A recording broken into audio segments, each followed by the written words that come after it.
Hola a todos, los saludo nuevamente para este tercer video sobre adaptaciones y lesiones que ocurren en las células de la etapa adulta. En esta tercera oportunidad vamos a abordar el concepto de metaplasia y displasia. ¿Ya? Los últimos dos dibujos que tenemos acá en la diapositiva. Son dos tipos de adaptaciones o lesiones, dependiendo del contexto, ya no tan sencillos de entender. Son muy frecuentes, pero ya no son tan simples. Por lo tanto, aquí vamos a abordar algunos ejemplos que nos permitan entender a qué se refiere el concepto. La metaplasia se define como una respuesta adaptativa frente a un estímulo persistente.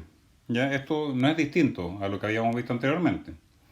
Generalmente se debe a estímulos químicos, como por ejemplo el humo del cigarrillo que lesiona el epitelio de la tráquea, o al ácido gástrico que crónicamente va lesionando el esófago. ¿Ya? Eh, Hasta ahí son ciertos estímulos del ambiente que obligan a la célula a que se adapte, tal como habíamos visto en los conceptos anteriores. Ahora, la gran diferencia es que el tejido, en el caso de la metaplasia, adopta un fenotipo más resistente frente a este estímulo. ¿Ya? Significa que ahora la célula va a cambiar su fenotipo, va a cambiar su forma, por ejemplo, o va a cambiar su función, adaptándose a este nuevo estímulo. Este cambio tiene que ser del mismo origen embrionario, es decir, un epitelio por otro epitelio o un mesénquima por otra célula mesenquimática. ¿Ya? Por ejemplo, epitelio por epitelio, un tipo de epitelio por otro, o cartílago a tejido óseo, ¿ya? Que son de la misma línea también embrionaria. Como muestra el dibujo, entonces tenemos una célula con una forma acá redonda, pasa a un fenotipo de una célula plana. ¿Ya? Eso es entonces lo que ocurre en la metaplasia. Veamos algunos ejemplos. Por ejemplo, acá tenemos un dibujo del epitelio pseudoestratificado cilíndrico ciliado que recubre la tráquea. ¿Ya? ¿Qué ocurre en el caso de los fumadores crónicos, por ejemplo? En los cuales tenemos que hay una cantidad de humo que ellos van respirando crónicamente, ¿ya? Entonces estas células van siendo lesionadas por este humo crónicamente. ¿Qué ocurre? Este epitelio cilíndrico, de nuevo, pseudoestratificado, cilíndrico, ciliado, con células calciformes, no es un epitelio que sea muy resistente al humo. Por lo tanto, este epitelio se adapta a ese estímulo que provoca el humo de cigarrillo, sufriendo una metaplasia. La llamada metaplasia escamosa, en la cual el epitelio de la tráquea cambia de este tipo a este tipo, es decir, un estratificado plano. ¿Ya? Cambia entonces, es una metaplasia escamosa, en la cual el epitelio pseudoestratificado cilíndrico ciliado, con células calciformes, pasa a un epitelio más resistente que es un de tipo estratificado plano. ¿Ya? Y ese el nombre que recibe es metaplasia escamosa. Esto ocurre en la tráquea, ¿ya? Tráquea y bronquios.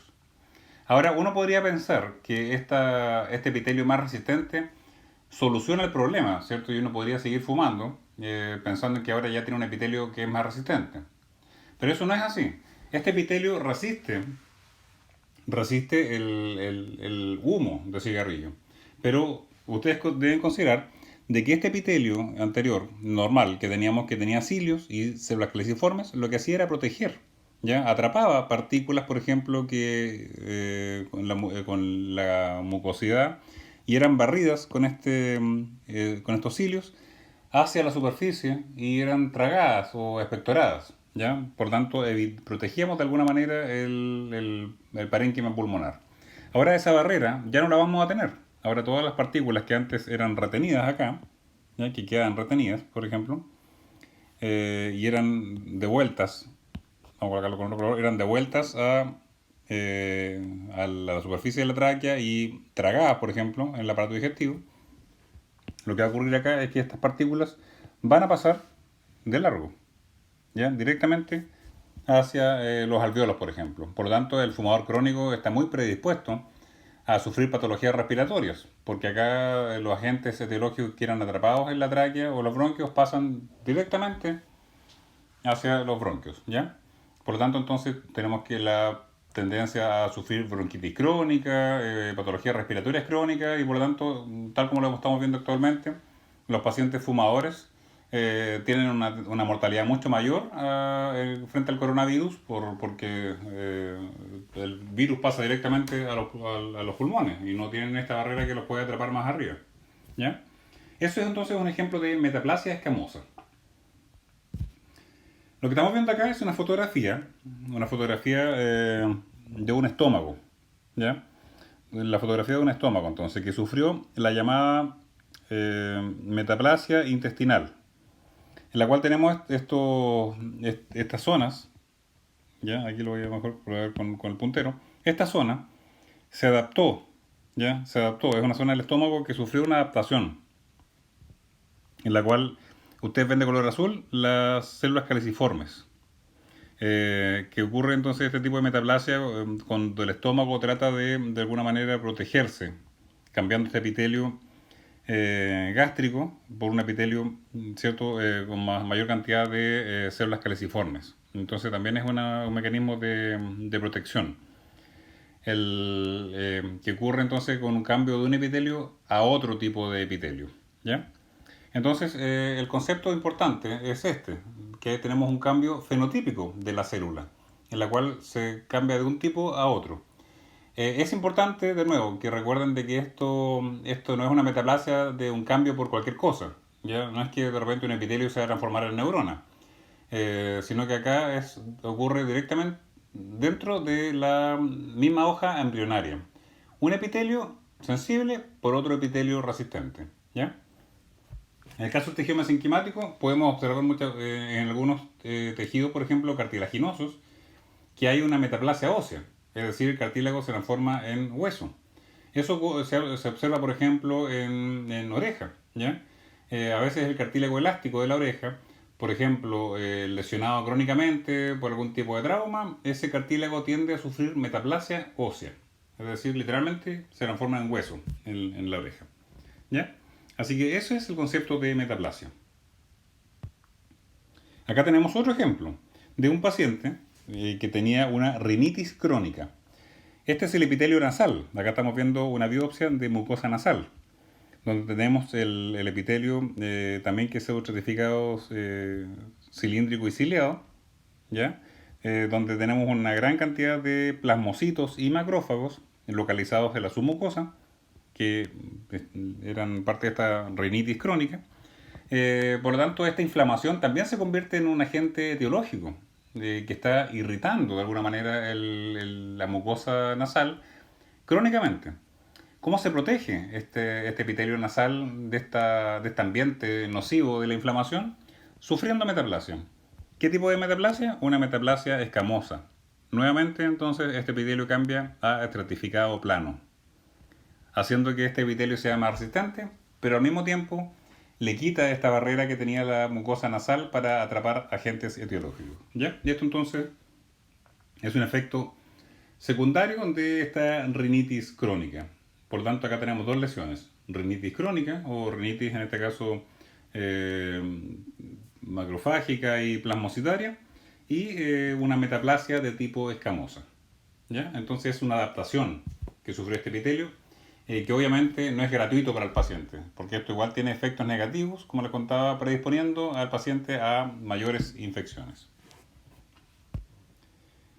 El otro concepto de displasia es ya mucho más complejo de entender, porque este término se comparte en traumatología con la displasia de cadera, por ejemplo. Ya probablemente si ustedes buscan en internet displasia, les van a aparecer muchos ejemplos de displasia de cadera, de pacientes, por ejemplo, pastor de alguna raza, como la pastor alemán, pastor belga, que tienen displasia de cadera.